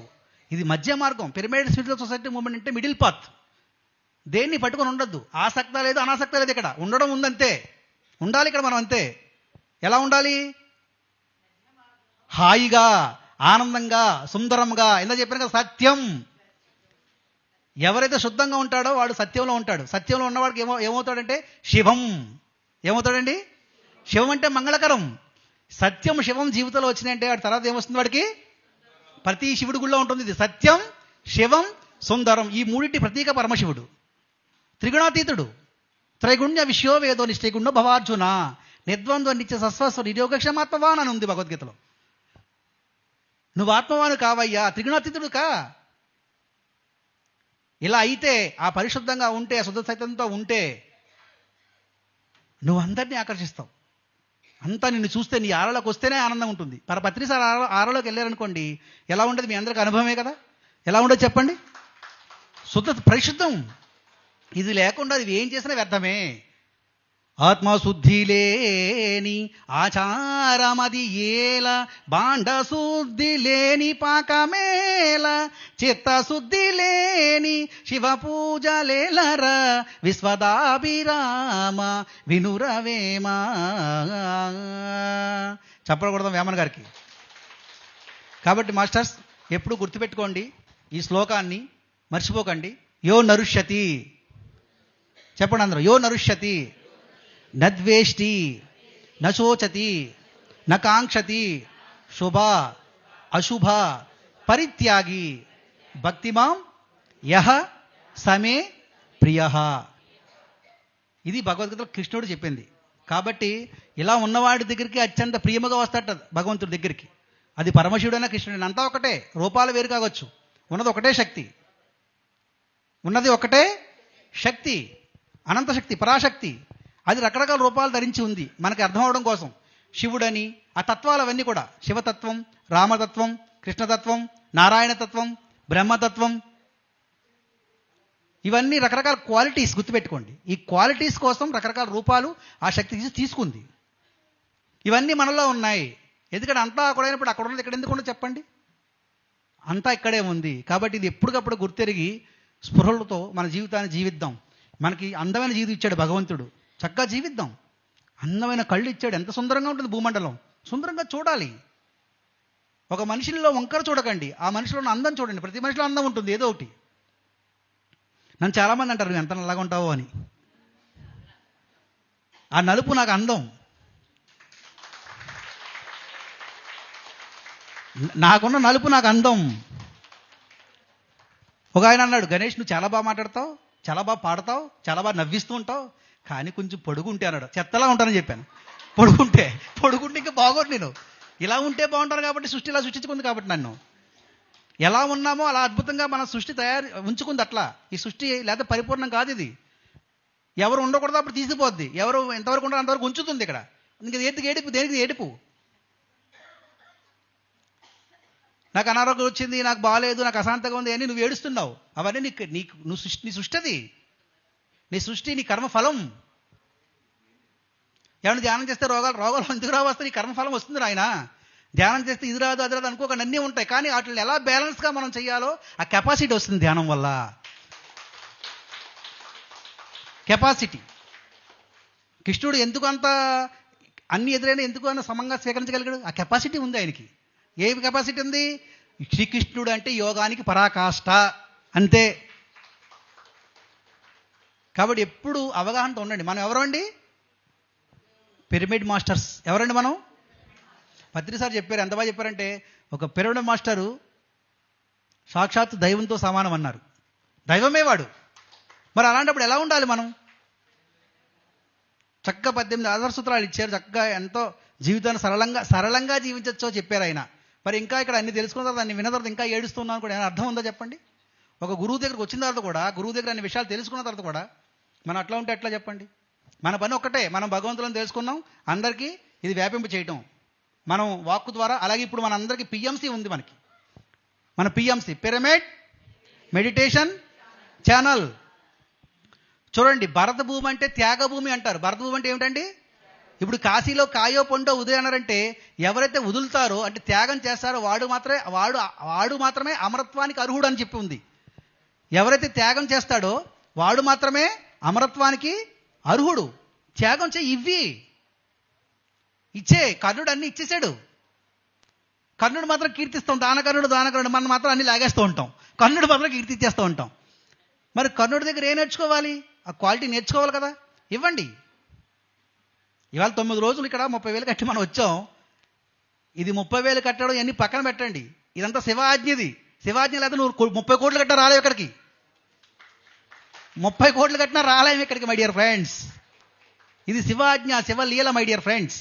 కాబట్టి త్యాగం మన దగ్గర ఏది ఉంటుంది ఇవ్వడం నేర్చుకో. క్వాలిటీ, అది గివింగ్ క్వాలిటీ. ఇది భగవంతుడు క్వాలిటీ. భగవంతుడు ఏం చేస్తాడు? లాక్కుంటాడా? ఇస్తాడా? ఇచ్చేస్తాడు. కానీ ఇక్కడ ఒక ట్విస్ట్ ఏంటంటే పరమశివుడు అన్ని లాగేస్తాడంట. ఏం లాగేస్తాడంటే నీకు ఏం కావాలో ఇచ్చేస్తాడు, నువ్వు ఏది కావాలో లాగేస్తుంటాడు. నీ మోహాలు మత్సరి అన్ని లాగేస్తాడు పరమశివుడు. నీకు వైరాగ్యాన్ని కలిగిస్తాడు. అవన్నీ ఆటోమేటిక్గా పోతూ ఉంటాయి. అంటే అంత ఈజీ కాదు, కానీ మనం ప్రయత్నం చేయాలి. ఎవరంటే ఎలా తీసి ఇచ్చేస్తారు ఏమిటి? ఇప్పుడు పిఎంసి ఛానల్ ఉంది, పిరమిడ్ మెడిటేషన్ ఛానల్. అది ఎవరు స్థాపించారు? ఎవరండి? పత్రిజీ, సుభాష్ పత్రిజీ. ఆయన ఫిజికల్గా ఉన్నంతకాలం తిరిగారు చక్కగా. ఇప్పుడు ఆయన లేకపోయినా సరే ప్రతి ఊరు ప్రతి దేశం అంతా కూడా, ఇవాళ అన్ని దేశాలంతా కూడా మన పిఎంసి ఛానల్ ద్వారా వారి యొక్క జ్ఞానం వెళ్తుంది. ఇక్కడ ఈ భూమండలంలో బ్యాలెన్స్ చేయడానికి కావాల్సినటువంటి గొప్ప గొప్ప చైతన్యాలు, గొప్ప గొప్ప రూపాలను ధరించి భూమి మీదకి వస్తుంటాయి. అది యుగాలుగా జరుగుతుంది. అది యదా హి ధర్మస్య గ్లానిర్భవతి భారత అభ్యుత్థానం ధర్మస్య తదాత్మానం సుజామ్యం అని ఉంది. ఆ చైతన్యం సృష్టించుకుంటుంది. ప్రతిదీ బ్యాలెన్స్ చేసింది. మన పని కాదు. మనకేం తెలుసో అది అందరికీ వ్యాపింప చేయడం మనందరం ఈ మిషన్లో. ఇది ఒక మిషన్. ఈ మిషన్ లక్ష్యం. ఇప్పుడు మనందరికీ అల్టిమేట్ ఏంటంటే మనం చాలా సునాయాసంగా, చాలా ఈజీగా అందించడానికి కావాల్సిన చక్కటి మాధ్యమము మన పిఎంసి ఛానల్. కాబట్టి ఈ పిఎంసి ఛానల్కి కావాల్సినటువంటి అన్ని రకాల ప్రోత్సాహకాలు, అన్ని రకాల సపోర్టు, అది తన్ మన్ ధన్ ఏ రూపంలో కలదు ఆ రూపంలో. నేను ఇచ్చేసాను కదా, మళ్ళీ ఈ రోజు నేను ఏం చేయాలి అనుకోకుండా ఉంటే ఇచ్చేయండి. ఎందుకంటే ఏం పట్టుకెళ్ళి చూసాం కదా ఇందాక, అది చెప్పాడు కదా, సూది కూడా పట్టుకెళ్ళవు నాన్న అన్నాడు ఆ పిల్లవాడు. భగవంతుడు తెలియజేస్తాడు మనకి. దైవం మనుష్య రూపేణ. దేవుడు ఏ రూపంలో వస్తాడో తెలియదు. ఇప్పుడు ఇవాళ పరమశివుడు వచ్చాడు కూర్చొని మీకు చెప్పచ్చు. అర్థమవుతుందా తల్లి? కనుక మనం చేద్దాం. మన పిఎంసిని మనం చేసుకోవాలి. మనం డెవలప్, దాన్ని ఇంకా ముందు తీసుకెళ్లాల్సిన బాధ్యత ఎవరిది? మన ఇంటిని బాగా చక్కగా చేసుకోవాల్సిన బాధ్యత ఎవరు? పక్కింటోడు చేస్తాడా? మనమే చెయ్యాలి. అది నువ్వు పక్కవాడికి చెప్తావా, పక్కవాడిని జాయిన్ చేస్తావా, దానికి ఇంకా ఏమున్నాయో అక్కడ చేయాలి. ఒకళ్ళు బాధ్యత తీసుకొని చేస్తున్నారు. వాళ్ళకి మరింత సపోర్ట్ చేస్తూ మనం ఇంకొంచెం ముందు తీసుకెళ్ళాలి. ఇవాళ 9 రోజులు యజ్ఞం అందరూ ఫోన్లు చేస్తున్నారు. ఎంత బాగుందండి బాబు, కాసలు మేము ఎందుకు రాలేకపోయామని చెప్పి నిద్ర తలబాదుకున్నారు. సుఖం ఉంది, అయిపోయింది అది. చూసారా? ఇలాంటి కార్యక్రమాలు ఇంకా ఎన్నో చేస్తుంది. వాళ్ళకు కూడా అవకాశం వస్తుంది. మళ్ళీ ఇలాంటి కార్యక్రమాలు ఇంకా పిఎంసి చేయాలి. ఇంకా ఎన్నెన్నో చక్కటి కార్యక్రమాలు పెడుతూ ఎంతో జ్ఞానాన్ని ఈ ప్రపంచం అంతా వ్యాపింప చేయాలి. అది పిఎంసీయే చేస్తుంది. దానికి మనందరం సపోర్ట్ చేయాలి.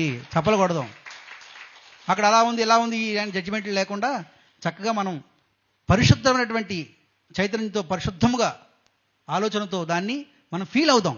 మన భావమే తీసుకెళ్తుంది మాస్టర్స్. కాబట్టి ఒక 5 నిమిషాలు ధ్యానం చేద్దాం. చేసి ఇది క్లోజ్ చేసుకుందాం. హాయిగా కూర్చుందాం. బాగుందా క్లాసు? మరి చప్పట్లు కొట్టండి. చేతుల్లో చేతులు పెట్టుకుందాం. కాళ్ళు 2 క్రాస్ చేసుకుందాం. ఇక్కడ ఎవరైనా ధ్యానం తెలియని వాళ్ళు ఎవరైనా ఉంటే కుర్చీలో కూర్చున్న వాళ్ళు పాదాలు 2 క్రాస్ చేసుకోండి. చేతుల్లో చేతులు పెట్టుకోండి. మాస్టర్స్ కళ్ళు 2 మూసుకోండి. మీ లోపలికి పోతున్న సహజమైన, సరళమైన ఆ ఉచ్ఛ్వాస నిశ్వాసాన్ని గమనించడమే ధ్యానము. హాయిగా కూర్చుందాం. ఏం తెలిసినది ఆచరణ యోగ్యం కావాలే. నీ ఆచరణ యోగ్యం కానిది నిరుపయోగం. ఎవరికి ఆర్డర్స్ చేయకండి జీవితంలో. నేనెంత ఏం మిగలవు, ఇవి బూడిదంతా అని తెలియజేస్తుంది మనకి ఆ కాశీలో చితాభస్మం. చిన్న నిప్పు కనుక అడవినంత అంటించినట్టు, చిన్న నిప్పు కడికంత వైరాగ్యము, జ్ఞానము నీ లోపల అజ్ఞానాన్ని కొల్లగొడుతుంది. ససేమరా కళ్ళు తెరవద్దు. 5 నిమిషాల పాటు శివోహం అనే కార్యక్రమంలో ఉన్నాం మనం. ఇదేమి ఆషామాషి కాదు. నేను శివుడని తెలుసుకుంటున్నాం. నువ్వు శివుడు అయినప్పుడు నీ పక్కవాడు ఏమవుతాడు? కొత్తిమీర కట్ట అవుతాడా? శివుడే అవుతాడు. ఇది ఎప్పుడు జ్ఞప్తిలో ఉండాలి. ప్రతి సాధకుడికి, ప్రతి జీవుడికి. చేసుకున్న వాడికి చేసుకున్నంత మహాదేవ. ఏం చేస్తామో ఆ ఫలాన్ని పొందుతుంది ఎవరైనా సరే, సురులైనా అసురులైనా. కర్మఫలం మన నీడ వచ్చినట్టు వెంట వచ్చేస్తుంది అది ఏదైనా సరే. అందుకని దానికోసం యోచించకండి, ఇడిచిపెట్టేయండి. కాశీలో కాయ పండో కాదు, కాయాపేక్ష ఫలాపేక్ష ఇడిచిపెట్టాలి కాశీలో. ఈ 9 రోజులు మనం చేసి అవగాహన చేసుకొని మన లోపల ఉన్న ఆ పనికిరాని చెత్తనంతా ఇడిచిపెట్టండి. శుద్ధము కావాలి, పరిశుద్ధము కావాలి. ఎంత బాగా చెప్పాడు అన్నమయ్య. తెలిస్తే మోక్షము, తెలియకపోతే బంధము. సుఖము లేదు, దుఃఖము లేదు. ఇక్కడ స్థితి ఉంది, సమస్థితి. దానికి అనుకోనాలి. తెలిసితే మోక్షము, తెలియకున్న బంధము, కలవంటిది బ్రతుకు ఘనునికి. తెలిసితే మోక్షము, తెలియకున్న బంధము. అనయము సుఖమేడది, అవల దుఃఖమేడది, తనువుపై ఆశలేని తత్వమతికి. పొనిగితే పాపమేది, పుణ్యమేది కర్మమందు, ఫనర ఫలము నొల్లన యోగికిని. తెలిసితే మోక్షము, తెలియకున్న బంధము. తగినామృతమేది, తలపగ విషమేది, తెగినిరాగారి అయిన ధీరునికి. పగవారనగా వేరి, బంధులనగా వేరి, పగవారనగా వేరి, బంధులనగా వేరి, వెగటు ప్రపంచమెల్ల విడిచే వివేకికి. తెలిసితే మోక్షము, తెలియకున్న బంధము. వేవేల విధులందు వెరపేది మరపేది, దైవము నమ్మిన ఎట్టి ధన్యునికి. శ్రీ వెంకటేశ్వరుడు చిత్తములోనున్నవాడు, శ్రీ వెంకటేశ్వరుడు చిత్తములోనున్నవాడు, శ్రీ వెంకటేశ్వరుడు చిత్తములోనున్నవాడు. ఈవలేది ఆవలేది ఇతని దాసునికి. తెలిసితే మోక్షము, తెలియకున్న బంధము, కలవంటిది బ్రతుకు గనునికి. తెలిసితే మోక్షము, తెలియకున్న బంధము.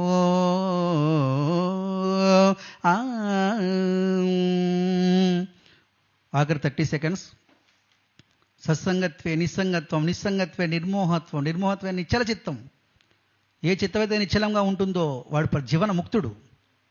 జీవించి ఉండగానే జీవన ముక్తుడు కావాలే. ఇది చెప్తుంది శివతత్వం, ఇది చెప్తున్నారు ఆదిశంకరాచార్యుల వారు. ఆఖరి 20 సెకండ్స్, 10 సెకండ్స్. నెమ్మదిగా చేతులు 2 కల్పన పెట్టుకుందాం. 5, 4, 3, 2, 1, 0. నెమ్మదిగా చేతులు 2 తీస్తూ, కళ్ళు 2 తీస్తూ గట్టిగా చప్పట్లు కొడదాం. మరి ఇంత చక్కటి అవకాశాన్ని మనకి పిఎంసి ట్రస్ట్ వాళ్ళు అందించినందుకు మన పిఎంసి ట్రస్ట్ ట్రస్ట్ మరి నవకాంత్ గారికి, ఆనంద్ గారికి, మన బాలకృష్ణ సార్కి అందరు గట్టిగా చప్పట్లు కొట్టుకుందాం. ఈరోజు మన అందరి భాగ్యం ఇక్కడ ఈ 9 రోజులు మనకు ఉండే అవకాశాన్ని ఇచ్చినందుకు thank you, thank you, thank you. ఎట్లా ఉంది గణేష్ మాస్టర్ క్లాసు? ఒకసారి లేచి నిల్చొని గట్టిగా చప్పట్లు కొడితే బాగుంటుంది. చూడండి, గణేష్ మాస్టరు తన వయసు ఎంత, తన జ్ఞానం ఏ స్థాయిలో ఉంది. ఒక బైక్ మెకానికు ఈరోజు ఎంత అద్భుతమైనటువంటి సేవ చేస్తున్నాడో చూడండి. ఒక మనిషి తలుచుకుంటే ఏమైనా చేయగలడు. చెప్పండి నాతో పాటు, ఒక మనిషి తలుచుకుంటే ఏమైనా చేయగలడు. దానికి ప్రత్యక్ష ఉదాహరణ మన గణేష్.